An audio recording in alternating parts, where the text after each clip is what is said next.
YONO SBI में आप beneficiary कैसे ऐड कर सकते हो, ये हम इस वीडियो में सीखेंगे। आपको जब भी 50,000 से ज़्यादा किसी को भी ट्रांसफ़र करने होते हैं, तो उसके लिए आपको उन्हें एज़ अ बेनिफिशियरी ऐड करना पड़ता है। तो उस बेनिफिशियरी ऐड करने के लिए क्या कुछ चार्जेस है, कितना टाइम लगता है, सब मैं आपको बताऊँगा और एक एग्ज़ाम्पल के साथ।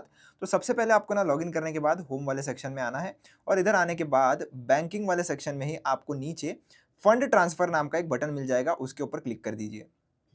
क्लिक करने के बाद quick transfer up to 50,000 to any account, इस वाले बटन के साथ आप 50,000 तक जो है वो किसी को भी ट्रांसफर कर सकते हो। पर उससे ज्यादा अमाउंट अगर आपको करनी है तो बेनिफिशियरी ऐड करने के लिए आपको ये जो 2 नंबर का बटन है इसके ऊपर क्लिक करना है और क्लिक करने के बाद कुछ इस तरीके से आपके सामने पेज आ जाएगा और नीचे आपको ऐड पेई नाम का एक बटन मिल जाता है, उसके ऊपर आपको क्लिक कर देना है। अभी जिसको भी आप पैसा भेजना चाहते हो उनका कौन से बैंक में अकाउंट है वो आपको इधर से सर्च करना है। अगर कोई भी इधर ऑलरेडी नाम अवेलेबल है तो इधर ही क्लिक कर दीजिए, वरना आप बैंक का नेम जो है वो सर्च भी कर सकते हो। अभी मेरा कोटक बैंक है इसलिए मैं कोटक बैंक पर क्लिक करके ये वाला जो ऑप्शन है उसमें आ जाऊंगा और अभी आपको ये सारी जो डिटेल्स है वो आराम से एकदम एक्यूरेटली सही से भर लेनी है।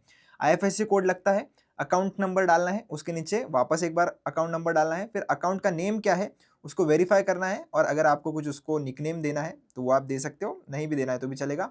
और ट्रांजैक्शन लिमिट आपको कितनी रखनी है, उनको कितना पैसा भेजना है उस हिसाब से आप ट्रांजैक्शन लिमिट भी इधर से सेट कर सकते हो। ये मैक्सिमम होती है, ऐसे ज़रूरी नहीं है कि अब मैंने 8 लाख लगा दी तो 8 लाख ही मुझे भेजने पड़ेंगे, नहीं, ये मैक्सिमम लिमिट होगी। आप अगर इससे कम भी चाहो तो इससे कम भी पैसा भेज सकते हो। तो अभी मैं ये सारी डिटेल्स जो है वो फिल कर लेता हूँ। उसके बाद अगर आप जब नाम डालोगे तो ये आपको पूछता भी है कि पेई नेम वेरिफिकेशन, आपको यस कर देना है, एग्जैक्टली नाम मैच करके एक बार चेक कर लेना है। अब ट्रांजैक्शन लिमिट लगा दीजिए, मैं ट्रांजैक्शन लिमिट लगा रहा हूँ और उसके बाद 25 लाख तक आप लगा सकते हो। और अब हम प्रोसीड पर क्लिक करेंगे। प्रोसीड पर क्लिक करने के बाद ये आपको बोलेगा कि कौन से मेथड से आप वेरिफिकेशन करवाना चाहते हो। ओटीपी से करवाना है या तो आपको एसबीआई के किसी एटीएम में जाना पड़ेगा या तो फिर एसबीआई के ब्रांच में जाना पड़ेगा। तो मैं तो इधर जो है वो ओटीपी ऑथेंटिकेशन पर ही क्लिक करूंगा और 60 मिनट्स का कूलिंग पीरियड होता है। Transfer limit of maximum 5 lakh की एप्लीकेबल होती है 4 दिनों के लिए। तो अगर आपको 5 लाख से ज़्यादा भी अगर अमाउंट सेंड करनी है तो फिर आपको 4 दिन वेट करना ही पड़ेगा, अगर आप ये पेई जो है वो ऐड कर भी लेते हो तो 5 लाख तक तो आप कर सकते हो और ये जो पेई है उसको ऐड होने में 4 घंटे तक का भी समय लग सकता है। कभी कभी जल्दी हो जाता है, कभी कभी टाइम भी लगता है।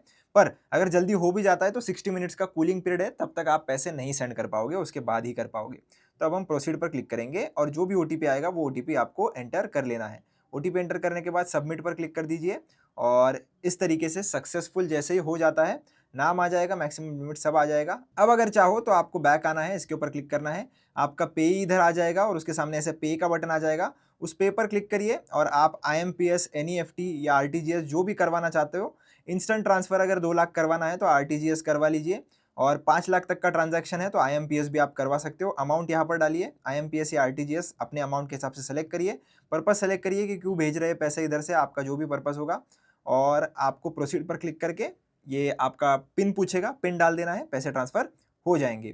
तो इसी तरीके से दोस्तों आप जो है वो अपना पेई या बेनिफिशियरी ऐड कर सकते हो और उसके बाद अपना पैसा ट्रांसफ़र कर सकते हो। इसके कोई भी चार्जेस नहीं होते, आपको जितने चाहिए उतने आप बेनिफिशियरीज ऐड कर सकते हो। बस ऐड होने में जो है वो थोड़ा समय लग सकता है, तो आपको वेल एडवांस में ही ये सारा जो बेनिफिशियरी का काम है वो पहले करके रखना है। और 5 लाख से ज़्यादा अगर भेजना चाहते हो तो 4 दिनों के पहले आपको ये काम करके रखना पड़ेगा, वरना आपको एन वक्त पर दिक्कत आ सकती है।